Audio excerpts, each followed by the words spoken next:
हमारा समाज मानव समाज है। केवल इंसानों के समूह का नाम समाज नहीं होता। जहां 150 लोग बैठ जाएं उसे ही समाज नहीं कहते हैं, बल्कि भाईचारे, प्रेम और सौहार्द का नाम समाज हुआ करता है। कुछ ईंट पत्थरों को इकट्ठा करने से मकान नहीं बन जाता है। उन ईंट पत्थरों को सुनियोजित तरीके से व्यवस्थित जो जमाना जानता है, ऐसा कोई कलाकार ही मकान का निर्माण किया करता है। और जो हमारे परिवार के, समाज के रिश्तों को व्यवस्थित रखना जानता है, जो हमारे आत्मीयता के संबंधों को जोड़ना जानता है, एक बात याद रखना, जब ईंट से ईंट जुड़ती है तो मकान बनता है, रिश्ते से रिश्ते जुड़ते हैं तो परिवार बनता है, और दिल से दिल जुड़ते हैं तो समाज का निर्माण हो जाया करता है।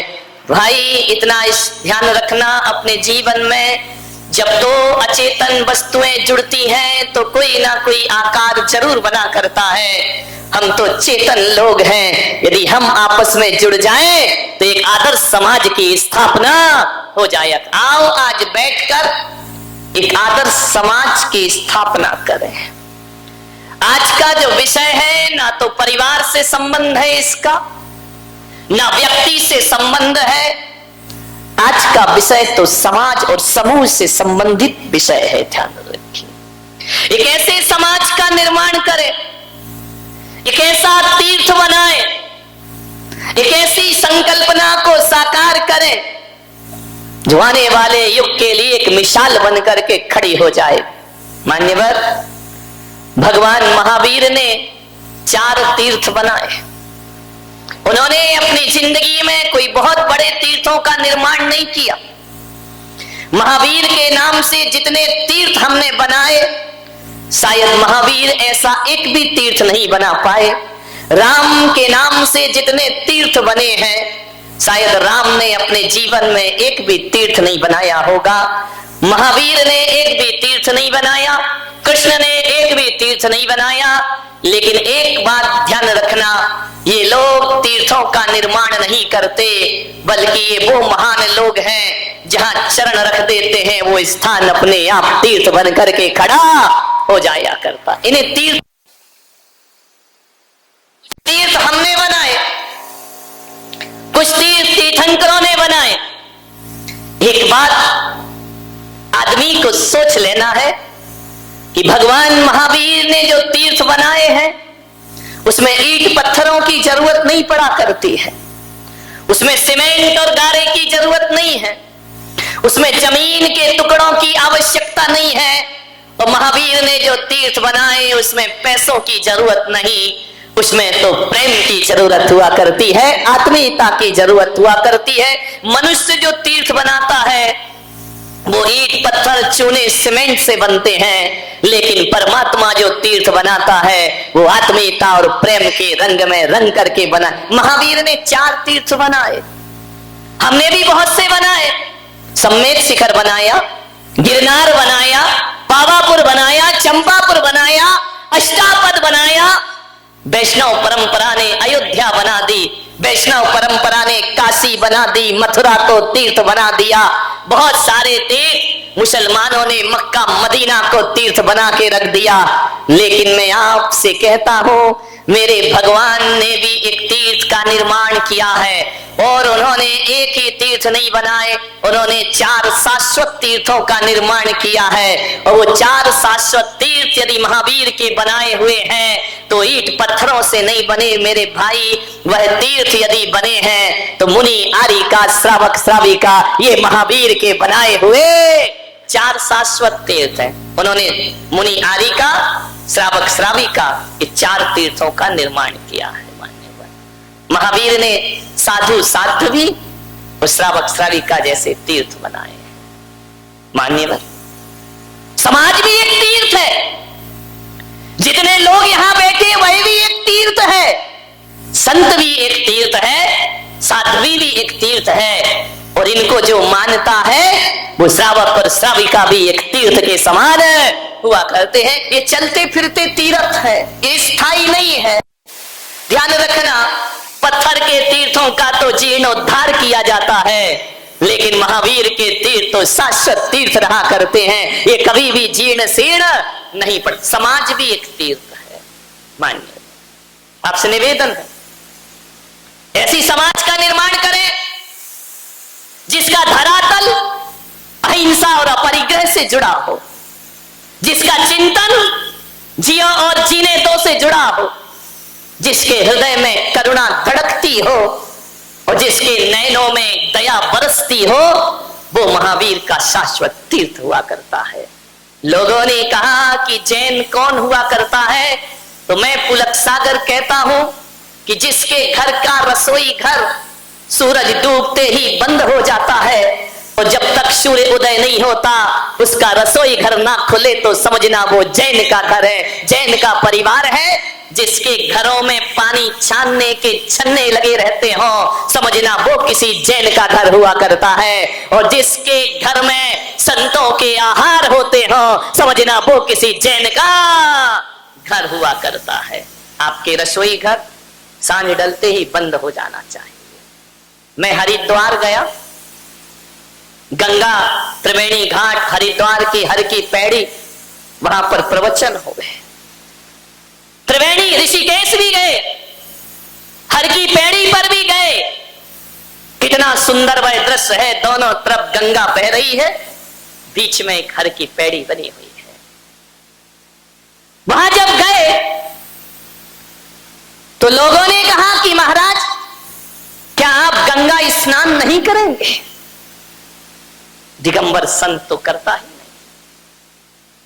वहां के महंत ने पूछा कि क्या जैन लोग गंगा को नहीं मानते हैं? क्या जैन लोग सूरज को नहीं मानते हैं? क्या सूर्य को अर्घ नहीं चढ़ाते जैनी लोग? मैंने कहा चढ़ाते हैं। तो बोले गंगा को नहीं मानते? मैंने कहा मानते हैं। तो बोले आप स्नान क्यों नहीं कर रहे हैं? आप सूर्य को अर्घ क्यों नहीं चढ़ा रहे? मैंने कहा इतना सामंजस्य रखो अपने बीच में। जैन भी सूर्य को मानता है, जैन भी गंगा को मानता है।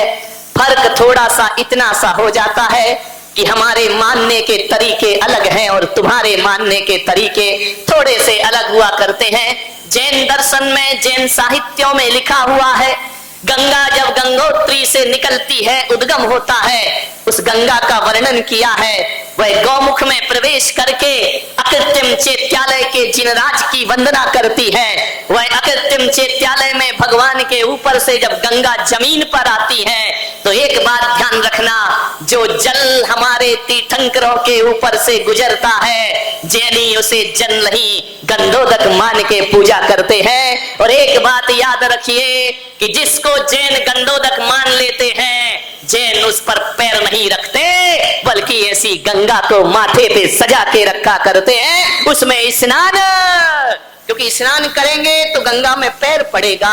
हम गंगा को इतना महान मानते हैं कि उसे अपने सिर पर रख करके घूमा। उन्होंने कहा आप सूर्य को अर्घ नहीं चढ़ाते हैं? मैंने कहा चढ़ाते हैं। तो बोले हमने तो किसी जैन को अर्घ चढ़ाते नहीं देखा। मैंने कहा हमारी स्टाइल अलग है, बस ध्यान रखें, स्टाइल का मामला है। सूर्य को तो हम भी अर्घ चढ़ाते। हमने कहा तुम क्या करते हो?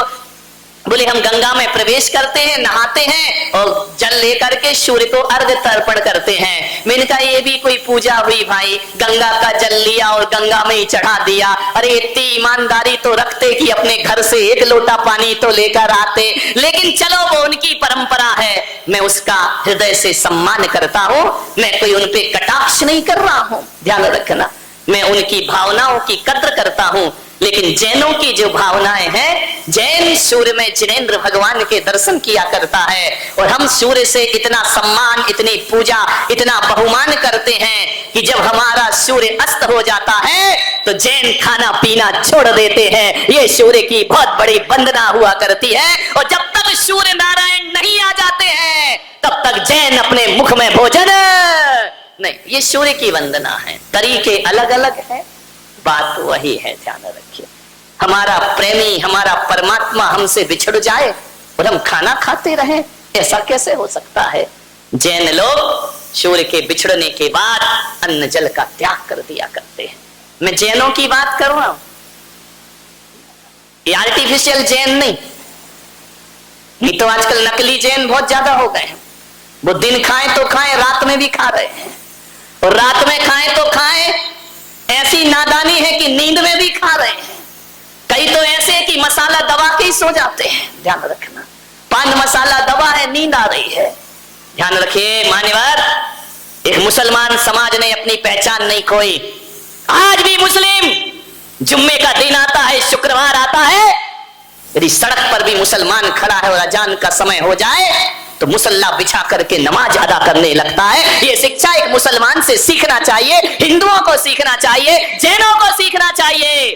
ध्यान रखिए, सच्ची खुदा के प्रति क्या आस्था होती है। मैं तो कहता हूं कि मुसलमान समाज में एक सबसे बड़ी अच्छाई यदि कोई है तो वो यही है कि वह अपने ईश्वर, अपने खुदा को हमेशा स्मरण में रखा करता है। ध्यान रखिए, ये शिक्षा एक मुसलमानों से सीखना चाहिए कि भगवान के प्रति कैसी आस्था हो। एक पढ़ा लिखा मुसलमान भी टोपी लगा करके नमाज अदा करता है। ध्यान रखिए, आज उसकी दाढ़ी और टोपी को देखकर आप कह सकते हैं कि मुसलमान जा रहा है। ध्यान ये सीखो उनसे।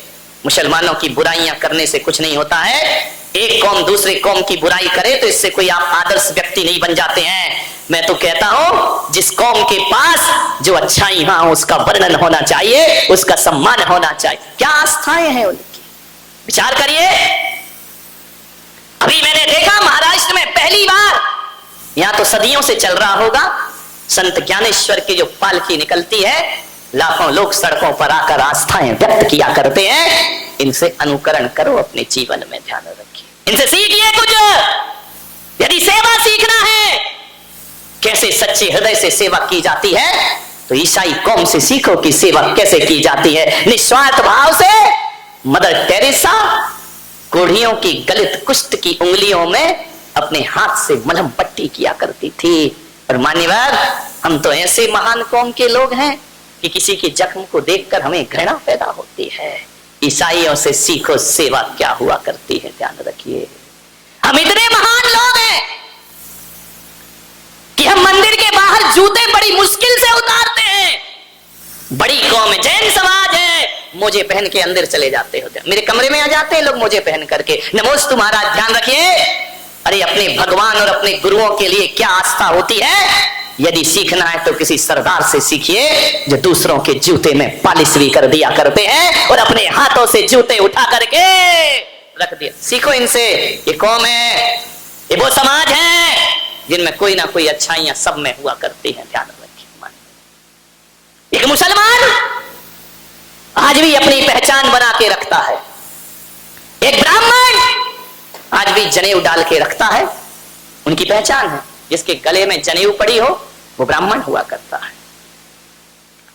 जिसके सिर पर टोपी हो वो मुसलमान हुआ करता है, और जिसके गले में क्रॉस लटक रहा हो वो ईसाई हुआ करता है। ध्यान रखिए मान्यवर, एक बात तो बता दो, सभी धर्मों के पास अपनी अपनी पहचान है। जैनियों, तुम्हारी क्या पहचान है, जरा ये तो बताओ। तुम्हें देखकर जैन कहेगा कौन? आज सड़क से निकल जाओ तो कोई कह देगा ये जैन जा रहा है। सरदार की पगड़ी देखकर तो सिख कह देंगे उसे लोग, ईसाई का क्रॉस देखकर तो ईसाई कह देंगे लोग, मुसलमान की टोपी देखकर मुसलमान कह देंगे, ब्राह्मण का तिलक और चोटी देखकर लोग ब्राह्मण कह देंगे। जैनों, तुम्हारी क्या पहचान है? कोई पहचान? तुम्हें कोई जैन कह सकता है? बोलिए, क्या पहचान है तुम्हारी? आवाज से करे मान्यवर, क्या पहचान है? अजीत भाई, सड़क से निकलो, अपरिचित आदमी आपको देख के जैन बोल सकता है? नहीं बोल सकता है। जैनियों की पहचान क्या है? जैनियों की पहचान, यदि कोई इस धरती पर है तो एक ही पहचान है जैनियों की, रात्रि भोजन का त्याग करता है वो जैन कहलाया करता है। ध्यान रखना है आपको। आपसे मेरा निवेदन है, एक जैन को रात्रि भोजन का त्याग करना चाहिए, तब आदर्श समाज का निर्माण होगा। तुमने वो भी गंवा दिए, वो भी खो दी अपनी पहचान। मान्यवर, मुझे बड़ा दुख होता है जब एक हिंदू घर में विवाह होता है तो अपने कार्ड पे लिखता है कि जैनियों के लिए दिन में भोजन की व्यवस्था है। ये पहचान हमारे बुजुर्गों ने बनाई है, तुमसे नहीं बनी है, ध्यान रखिए, हमारे पूर्वजों ने बनाई है। और वो लिखता है कि जैनियों के लिए दिन में भोजन की व्यवस्था है।